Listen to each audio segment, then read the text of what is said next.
नमस्कार साथियों, मैं ब्रजेश कश्यप। आज वीर शिरोमणि सम्राट पृथ्वीराज चौहान जी की पुण्यतिथि है। हम उनको कोटि कोटि नमन करते हैं और उनके इतिहास पर एक नज़र डालते हैं। साथियों, जब पृथ्वीराज चौहान तराइन के मैदान में लड़ रहे थे, तब युद्ध क्षेत्र से थोड़ी दूरी पर जयचंद मुस्कुरा रहा था और वो सोच रहा था कि उसने इस युद्ध से खुद को अलग करके बहुत अच्छा किया है। अब मरने दो पृथ्वीराज को। अब उनका यानी पृथ्वीराज का गर्व टूटेगा। साथियों, जयचंद सोच रहा था कि वह सुरक्षित है, लेकिन 2 साल बाद जिस तलवार ने पृथ्वीराज चौहान जी को हराया था, उसी तलवार ने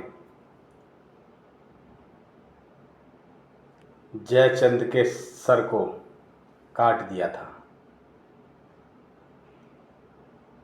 उसके धड़ को अलग कर दिया था। तो साथियों, तब जयचंद पछता रहा था कि काश युद्ध में पृथ्वीराज जी के साथ मैं होता।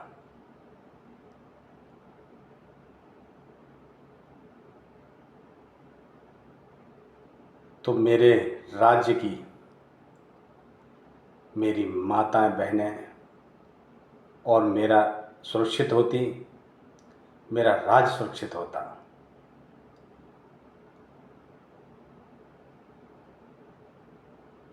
तब तक बहुत देर हो चुकी थी। इसीलिए किसी अपने पर कोई अन्याय अत्याचार होता है तो दूर खड़े होकर तमाशा ना देखें, उसका साथ दें।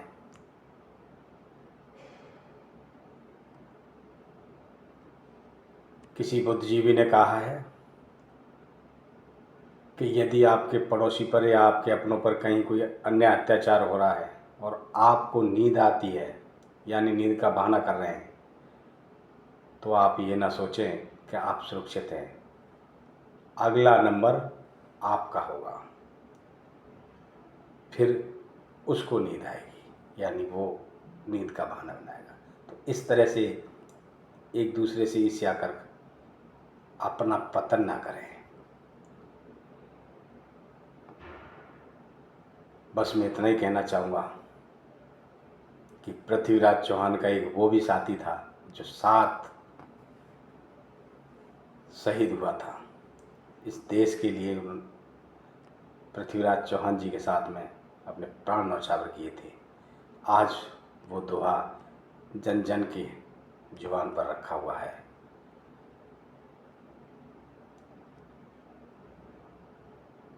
तब पृथ्वीराज के उस साथी ने केवल एक दुआ के माध्यम से उनको सचेत कर दिया था कि 4 बांस 24 गज, अंगुल अष्ट प्रमाण, और ता ऊपर सुल्तान है, मत चूको चौहान। तो ऐसे वीर शिरोमणि को हम कोटि कोटि नमन करते हैं। और साथियों में आप सबसे यही कहना चाहूँगा कि जिन महापुरुषों ने हमारे इस देश को अपना योगदान दिया है, अपने प्राण न्यौछावर किए हैं, उनका इतिहास हमेशा पढ़ते रहना चाहिए और उनको याद करते रहना चाहिए। जय हिंद, जय भारत।